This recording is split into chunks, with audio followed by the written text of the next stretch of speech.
what's new? Drive, for which there are posters everywhere and getting an awful lot of attention. Nick Winding Refn, who's the director, won Best Director award at Cannes. Does sound like something that Muttley would say on Dick Dastardly. What, Nick Winding Refn? Winding Refn. Something like that. He's a very, very interesting director. I mean, he made the Pusher trilogy, Pusher with Blood on My Hands, and Pusher, I Am the Angel of Death. And it's funny, in the press notes, they talk about the Pusher movies and they talk about Bronson, obviously with Tom Hardy, which is a real sort of star-making performance for Tom Hardy. I think he won some independent awards for that. Actually, I think Nick Winding Refn's best film up until now has been Fear X, which is very little seen. Anyway, the story here is Ryan Gosling is a driver. That's what he is. That's how he's identified throughout the film.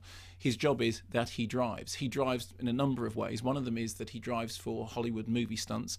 Another is that he's attempting to become a race driver. Also, he drives for crims on the side.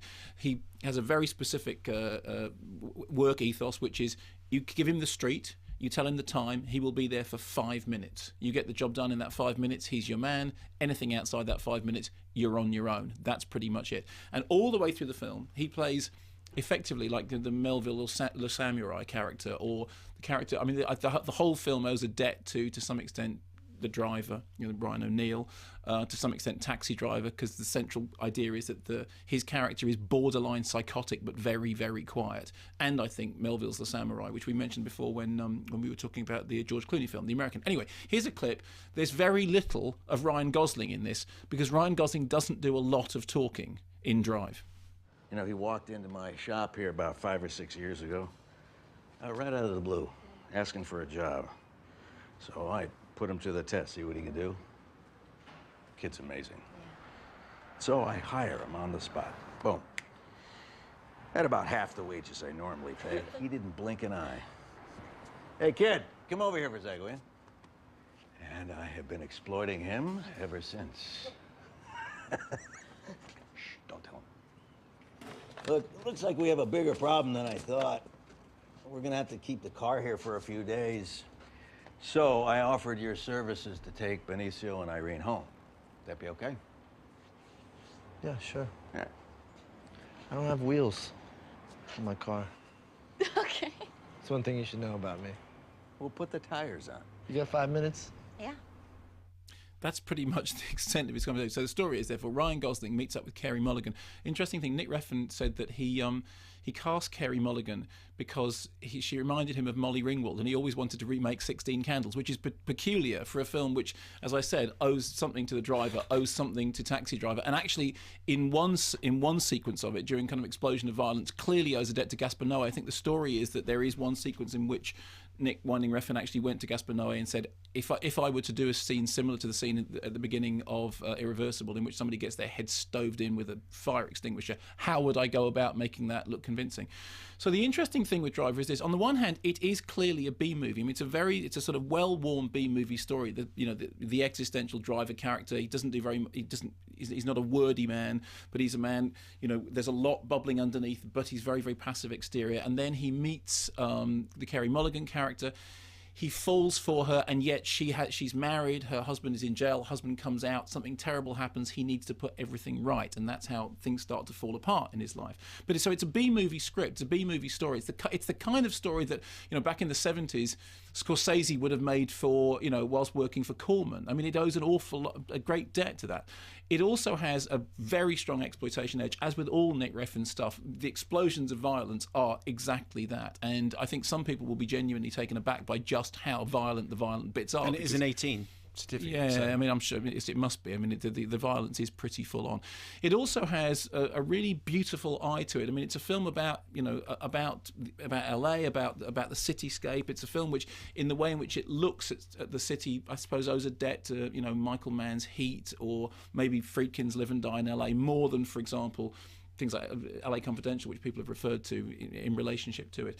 It's also a film in which we have Refn demonstrating his extraordinary sort of visual flair, but reminding us where he came from. I mean, the fact that he won the Best Director award at Cannes it's an interesting choice, because the film itself is a nuts and bolts exploitation movie with this very art house sensibility to it. But it's important not to start thinking about it as an art house film, because it's first and foremost a work of visceral cinema.